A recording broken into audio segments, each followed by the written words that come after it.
Sesuai kebutuhan, Jeffrey Taihutu minta PDAM cari sumber air baru di Kota Ambon. Ketua Komisi 2 DPRD Kota Ambon, Jeffrey Taihutu meminta perusahaan daerah air minum PDAM untuk segera mencari sumber air baru. Hal ini sesuai dengan kebutuhan masyarakat yang harus dipenuhi pemerintah. Ia menerangkan seperti pada kawasan Galunggung, Tanah Rata hingga ke kawasan Kebun Cengkeh itu sangat membutuhkan sumber air yang baru. Selama ini pada daerah tersebut harus mengeluarkan biaya yang lebih besar hanya untuk memenuhi kebutuhan air.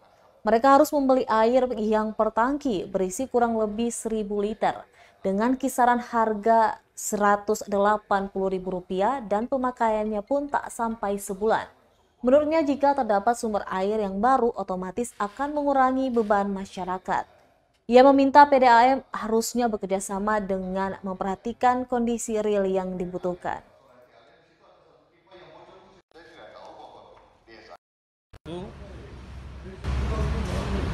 Bukan soal krisis sumber air. Karpan itu adalah instalasi dan bak. Kalau dia huru, itu soal sumber air. Sehingga yang mesti diintervensi program itu adalah sesuai dengan konteks dan persoalan yang ada. Dari yang dibilangkan tadi kan, kadang-kadang kawan-kawan di pusat, kawan-kawan di provinsi, intervensi program itu tidak sesuai dengan kondisi yang real.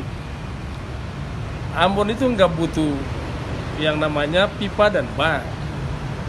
Ambon itu adalah sumber air yang baru, kan? Misalnya di segmentasi Galunggung dan Tanah Rata. Nah, karena itu ayo provinsi jangan intervensi soal jaringan dan bak itu. Harus gandeng tangan pemerintah kota, gandeng tangan PDAM agar cari sumber yang baru satu. Yang kedua, yang menjadi belit Kota Ambon itu hanya soal kita layani masyarakat, tapi soal tindakan reboisasi, tindakan rehabilitasi, dan tindakan rehabilitasi dan reboisasi itu bukan kewenangan kabupaten kota, itu kewenangan yang namanya provinsi. Dan karena ini yang mesti didorong. Terima kasih sudah nonton. Jangan lupa like, subscribe, dan share ya.